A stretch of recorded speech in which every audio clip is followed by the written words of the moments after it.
Okay. All right, do it up. Let's have a Open meeting. up. Okay, we're going to call to order the March 12th Board of Health meeting. First issue on the agenda is to read and accept the minutes of the prior meeting. Give our fellow members a minute to take a look, and I'll look for a motion to accept.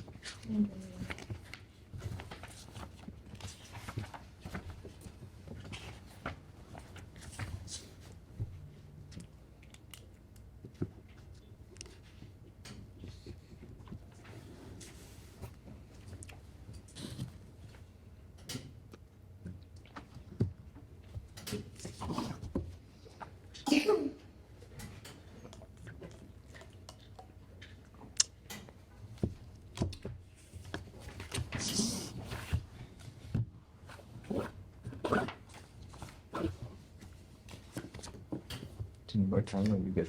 Okay. Okay, we'll look for a motion. Second? Okay, all those in favor? Aye. Aye.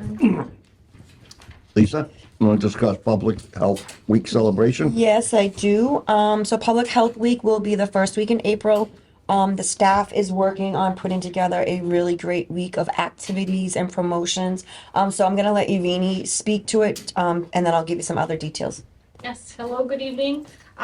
So Public Health Week will be celebrated, like Director Tobin said, April 1st to the 5th. So starting off on Monday, we plan on having a walk around the Commons that will start and end at City Hall. We will be going all around the Commons with representation from the mayor's office and inviting everyone here and in the community to join us. And then we will reconvene at City Hall steps, and that's where the public health flag raising will take place. And that's where we will announce the winning essay from an essay contest from Facto students. On Tuesday, we will have a community resource tabling event with an open mic. So we just received approval from the council this afternoon to invite, to use the foyer and invite organizations in the city to set up tables, invite the community to come in and see what they do, what the work is that they do. And where is that? The foyer, the City Hall foyer. Yes, the MC will be most likely Michelle Richardson. And then that night we will also have a Board of Health meeting here for Tuesday. Moving on to Wednesday, we will have an art workshop that will include jewelry making with a local artist. And that will be open to 30 participants. And then later on in the afternoon, we will have File of Life, which is basically a card with information regarding emergency contacts, prescriptions, basically critical info that a first responder could just grab and look through if they're responding to a call at your home. So we will have hopefully a firefighter here to help with completion. So you can get like the first-hand help from someone that might be reading that card when they respond to a call. So that's Wednesday. Thursday, we will have a Narcan presentation and distribution by Candace, who has done a presentation here for the Board of Health. And then we will have a second art workshop through jewelry making for more people that would like to join. And then on Friday, we're taking the show on the road to the Senior Center. We're doing a File of Life distribution and assistance there. And we're also hoping that the emergency management director can speak to the seniors about how to prepare and such. And then we will have, File of Life and then emergency management director. Yes, so that's it. Quick rundown. As we're talking about this, can we reach out to the mayor's office to see if a translator would be available to help support File of Life? In case folks are coming in and we need to make sure we can communicate well enough with them to get the right information on that. I just thought of that. Yes. So this is kind of our Public Health Week stuff. There's maybe a couple other little things floating around that we're hoping that we can throw together. But we're really trying to work to get community involvement. We reached out to Fect O'Leary. I think they're going to participate in the walk with us. I believe DPW and police and fire are going to work with us on that. Yes. Fire department is going to help us with emergency preparedness and File of Life paperwork. In regards to the essay contest, that came about as a result of going over and talking with the kids at their request, and I was like, hey, let's just have an essay contest. Who wants to participate? And I told them, we'll throw out a $50 gift card to the winner to wherever they want. And we've gotten, so far we've gotten Fectos back. We haven't gotten classicals back yet. But just as a way to kind of reach out, but also see, like, what did we leave the students with? Like, when we went out there and spoke to them, like, what stayed with them the most, and just to connect with them. And we did offer and open up to Fecto Larry, the art therapy workshop and stuff like that too, to come on over. We're trying to get as many people as we can get at that community tabling event to have people come in and just get resources. We're working on also probably getting the community cares van here one day when we know we're going to have a lot of foot traffic, so that they can do what they do. So we're looking to kind of like make a splash and then grow from it every year. And these guys have done a great job. Malika and Candace and Jen were involved in writing a micro grant to get us some money to pay for some of these things. Irini's kind of taken the lead on organizing all this stuff. It's been a real group effort. Elaine's getting pictures of murals and everything like that. So, like I said, you'll start to see this mural on a lot of our stuff. So it's going to be exciting. So we'll make sure we get you guys a flyer, and we hope that you can get a chance to come down, because there will be stuff going on before the Board of Health meeting. Okay, great, good work. Do you want to do the public hearing first? Sure. Yeah. Okay. You're going to run the public hearing. I'm going to run the public hearing. Yeah, I Okay. can if you'd like. Why don't I let you do it this first time so I can follow your lead the next time? Okay. We have to open it, right? What I wanted to do, and I forgot Joyce wasn't here, I just wanted to remind the board what the changes were that we were voting on. So I don't know if you're able to tell us I those sure things am. quickly. Yep. So one of the things that we did in here was to more blatantly, if that's the right word I want to use, put in that smoking bars are prohibited. I think there was just a real quick clarification about that. We included language about the tobacco cap in the regulation so that people know to expect that there is a cap. It'll be revisited annually each year by the Board of Health, with the goal of reducing the number of licenses, but also making sure that we're being business friendly, that there are licenses available to people. So we clarified some language in there so people can, when they read this, they'll understand that there could be the potential for being on a waiting list. We merged the fine system. That was the biggest one, right? So at one point we had fines for local violations and then for state violations, and it was like 100, 200, 300, then it was 1,000, 2,000, or 3,000, 5,000. It was just, people were confused that, well, I got a $1,000 fine, but this time I got a $100 fine. So we were just merging those fines together to be one single tier system. And that's on page 10. And we did also clarify, based on Joyce's recommendation, which I thought was great, and it was brought up as a result of the conversation that we had last month, to put into the regulations on page 11 a little bit more flexibility about what we can do in terms of enforcement. I think last month when we were here with one of our establishments, we felt that the only enforcement we had was the revocation or nothing else. So we included some additional language just to say suspend, revoke. Or, Yes, just for some more flexibility so that depending on what goes on, it's here, it's written. 3 years from now, we know what we were talking about. It's all here. So yeah, so those were the changes. Yep. great. But nothing major to like the way folks are doing business. Okay, great. Okay, so we're going to open up with that review. We're going to open up the public hearing. Before the public hearing takes place, we'll make clear, you must state your name, address, and we will record that. So the first, the intent of the hearing is to accept the new regulations regarding tobacco. We're looking for anyone that's speaking opposed to this regulation. Anyone wishing to speak in opposition of the regulation. Again, calling for anyone looking to be in opposition of this regulation. We'll close the public hearing in opposition. We're looking for anyone to speak on behalf of the regulation. Calling for any persons wishing to speak on behalf of the regulation.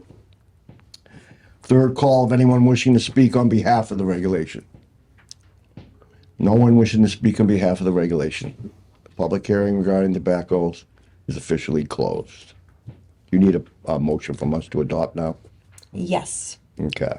If you'd like to adopt it now, yes. Yeah, I mean, we've already discussed it quite a bit, okay? You want to wait till next month? Are you good now? Okay. Looking for a motion to accept the regulations pertaining to all the specifics that Lisa outlined for us. Looking for a motion? Make that motion. Second that? Great. All those in favor? Aye. Motion passes. The public hearing has already been closed. Old business? I don't have anything. I got a little. Okay, what you got? You can't give me something to read with all them pages. I'm not going to have questions. The survey that, I don't even know what the name of The it. community health assessment? Yeah. I thought was fantastic. It's really encompassing. It points out directions that the city wants to take to do all the things you spoke about earlier, reach out more. One of the greatest things I found in the study was that Lynn, during the COVID vaccine, had a higher response rate than the Massachusetts average. So that tells me that whoever was working here did a yeoman's job of reaching out, pushing, and I know they lived and died COVID for a long time. It was a lot of hard work, and I just want to go on record and commending the staff to get us to that recognition that we're above average when it comes to that. Hopefully we won't have to use it again, but it's still a good thing. I'll add to that. We are recently, we have to submit some information to FEMA because there was some FEMA funding involved with getting vaccine out the first go around. And the things that MJ and Jen Almonte were doing and that the way they were already getting out to congregate housing, elderly housing, was before the state even sent out a protocol to do that. And they were already out there like, hey, our people can't get to this place. Our people need us to go there. So Lynn really was ahead of the game. And, MJ and Jen have explained, like, they were ahead of the game when it came to contact tracing too, because we do that regularly with the cases that we have in Lynn for tuberculosis and stuff. So like having that historical knowledge and that working expertise when COVID was here, I know made a huge difference for the community. So you're 100% right. And the city really does work well together. Agencies like the Housing Authority, I'm sure, worked with us to get access to their elderly projects. So everybody was on board. It was a good, schools were opened. It was just a really dramatic response to a bad problem, I thought. And highlighted in there when I read that. So we're better in something, so we have to call that out. One of the other items that I felt wasn't mentioned, the study goes on to say what does the city provide for recreation, exercise, and stuff like that. I didn't see it in there, and it could be in there, is the bike path over by. That's a good point. By behind John's Oil there. Yeah. A lot of people walk and ride that. That's a major exercise thing.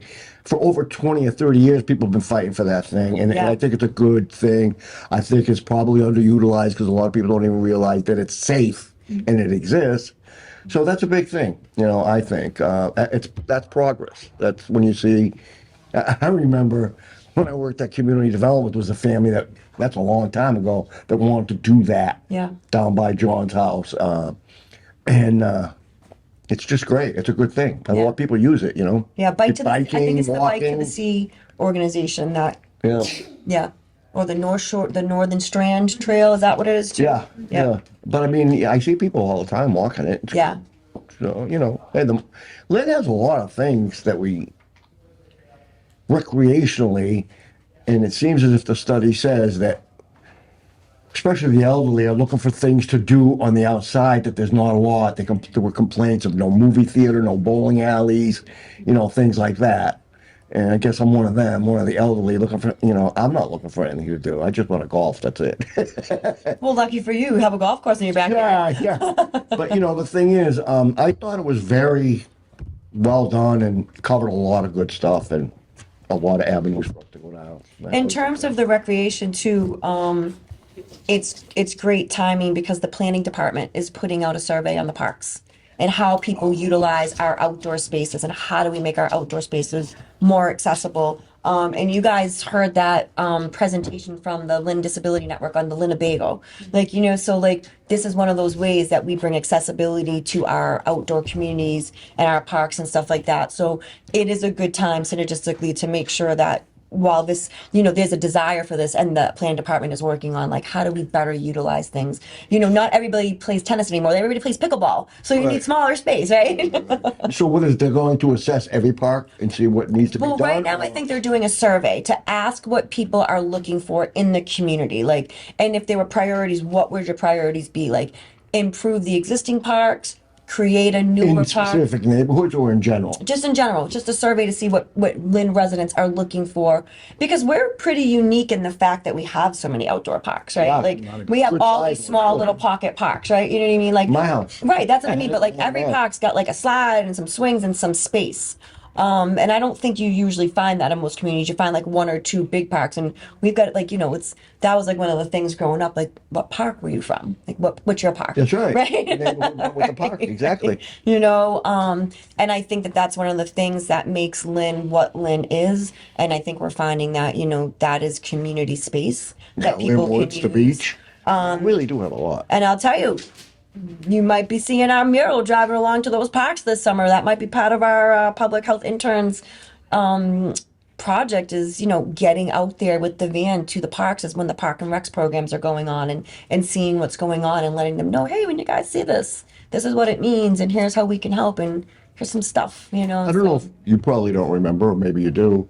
Every summer, the parks had workers with the kids. Yeah, they still Kids would hang do. around the park, have hot dogs or whatever, and it was a college student Mm-hmm. that would be in. It's a shame that went away because it was a Yeah. cool. No, the city still does that. Yeah. Yeah. I don't know did how it, long like, it's been once back during in the- effect, but During COVID, they did it once. Yeah. Over the summer, I didn't see it advertised this past summer, but okay. I mean, I think that's key too. I mean, in our society now, like, back when we were young, you'd just go to the park, but now parents don't feel comfortable with that. So, like, I think that helps Yeah, people. you're right. Well, the other thing, importantly, and I see Norris around the corner, and I bet you he could add to this, is there's free lunch and breakfast at the park, in the Parks and Rec program, right? Yeah, so You guys know Norris. Sure.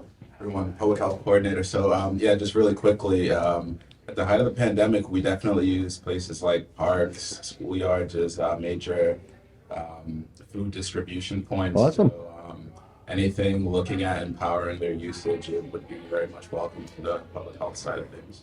And if you just read the news in general, our parks are pretty safe. So as far as I know, Yeah. I mean, the only park that we used to have a hard time going down to was Warren Street in the day. And, it didn't, it was That's just changed because over it was time, different. yeah. Right. And, and I really don't think, even I worked at Lynn Housing for years. Kerwin Circle's a federal housing development. You don't find a safe federal housing development like that. That's clean, that they keep the kids busy. Is it perfect? No, but it's not the trouble that you read everywhere else. right. I remember people from HUD came and said, wow, we can't believe it's sane around here. And we say, yeah, it is. They're just like us. As long as you have the structure to keep it that way. And Yeah, I know some of the parks, and it's funny because one of the parks that has been discussed was my park growing up, Strawberry Park, Ames Park, right? It's kind of secluded. You know what I mean? It's not that park that you can use. As soon as you're driving by, you can kind of see what's going on, like Magnolia. So I know that sometimes those parks make parents a little nervous, and I know there's talk about how do you open up the parks a little bit, how do you make them a little bit more visible so people do feel safer. But I do know DPW Parks and Rec has been running those programs in the parks for quite a while, and it's the breakfast, it's the lunch through the school lunch program. It's free to the kids. There's other feeding sites in the summertime for everybody. So yeah, Well, utilizing that space is important. And the idea is, if they are safe now, and if parents realize it's safe to have their kids go there, and everybody's already on board, the police know they have to go. So if it's not bad, we got to make sure that we don't let it get bad. Yeah. Because kids have nothing to do, so they got to hang, and idle time is trouble. And we're in a community where, it's I don't need to tell you guys, you have children, daycare is expensive. Keeping your kid in a day program or a camp program is expensive. And then your kids get to that age where they're like, I'm not going to camp again this year. And you're like, you're not staying home all day either, right? So like, it's that sometimes the park is that little happy medium because you know it's staffed by somebody who's there to supervise the kids. So your kids get a little bit of freedom, they get a little bit of chance to run around, but they're safe, right? Like, I mean, I know that, many of friends have been like, The Lions they're gonna go to the Club camp. That's Oh yeah, Camp Kiwanis. Yep, that program's been run for years and is a blessing to a lot of families. That's a lot of heart and soul I over thought it there. was a good job. I thought Yeah. it brought up a lot of good stuff. Yeah. So next month, the plan is to give you a little presentation on the community health assessment. We all kind of met together as a group and talked about what we thought different highlights of the report were.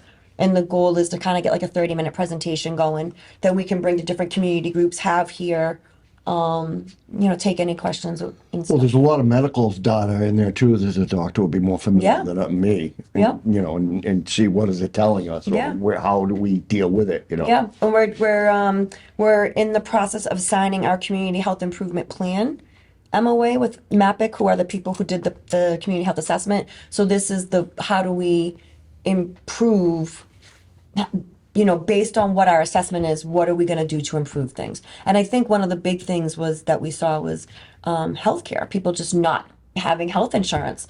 And I will let you guys know it's a long process because there's a lot of lawyers involved, but I am working towards getting staff here certified to be mass health connectors, people that so someone could walk in here and be like, I need health insurance, and be like, okay, let's sign you up.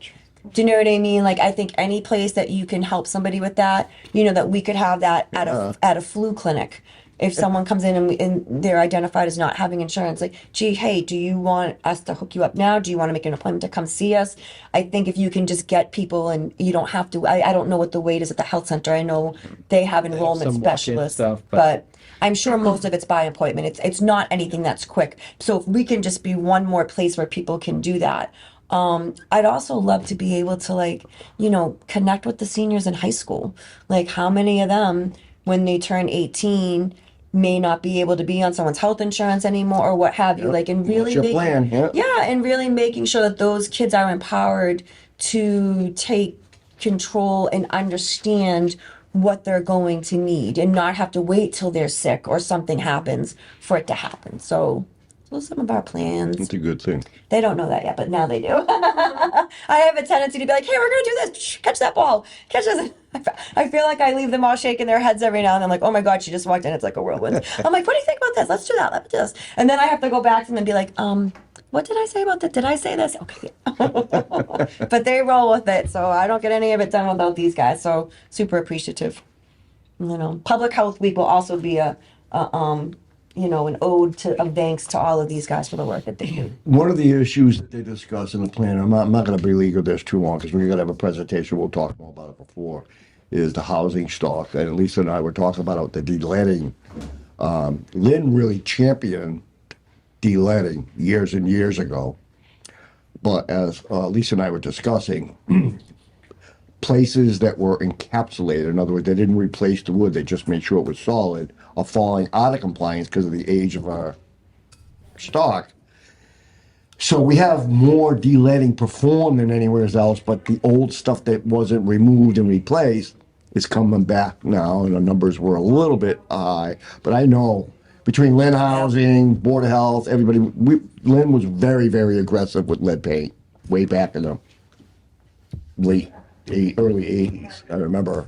You weren't on the board when there was, I don't know if it was a lawsuit per se, but there was a challenge from the Lynn Board of Health to childhood lead poisoning prevention program about the lead rules and the ability to Do it yourself. there was just some questions about whether it was an unfunded mandate or something. But when I went to my lead training 10 years ago, they specifically said, is there anybody from Lynn here? And they were like, oh yeah, you're the reason we do this because of something that was Been here a brought long up. time. I don't remember. Yeah, it was definitely a while ago. But Lynn has always been recognized as A leader. a leader in the community when it came down to getting it done. And you got to remember too, what triggers it is an elevated blood level. that didn't really happen anywhere. But if you have a child and you get the elevated blood level where you live is the first place they make sure it's okay and that you have to do whatever work needs to be done to make it compliant. So, I mean, it's a good system. It protects children, and there's also plenty of funds at the Housing Authority too for landlords to do it. So cost becomes not a reason to not do it. They'll work with you. I don't know if they have financing or if there's grants or what's over there, but they have a big program to address it. So if you get cited all of a sudden you're in a jam, you're not stuck up the creek without a paddle. You've got somewhere to go to help you and get you through it. And then once, if you can spend the money to remove and replace, you never deal with it again. But most times it's cost prohibitive to do it like that, so they just encapsulate and solidify a appealing condition. But I know way too much about it. We're super fortunate too because we just got another health inspector, Dee Diaz. The state finally opened up another training for lead determinators. So she was able to get that training and now she's a licensed lead determinator. Good. So there's 3 people between myself, Inspector Dan Dean, and now Inspector Dee Diaz that when lead complaints come in, we can go out there and at least do the initial determination. Would you get XRF machine? Is that what you guys? No. We use the sodium sulfate, Sulfate. Ooh, chipping a little bit of woods, sprinkling it on. it turns black. It's a little labor intensive, but we get it done. So I think that's really great for the city. And Dee, who is now the acting sanitarian, I know that, as those complaints come in and she goes out, we always make those, anybody that we have to put under orders, we're like, go to Lynn Housing, see what they can do to help you. Yeah. And we've worked with those people.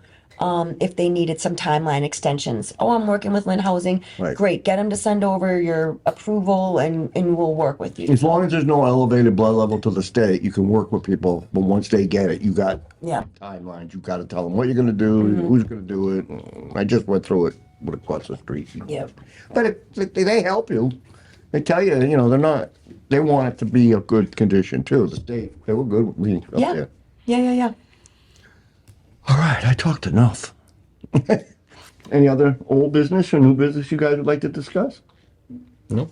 So I'm still hoping to maybe get some youth here next month at our meeting during Public Health Week to see if maybe someone wants to talk about their essay or what they think or just maybe interact with the board a little bit. That's kind of one of my goals. So I'll keep you posted on how that goes. Right. All right. My favorite motion. Motion to adjourn? All those in favor? Aye. Aye. Thank you very much, folks. Good job. Thanks. I like that study. That was good. Yeah.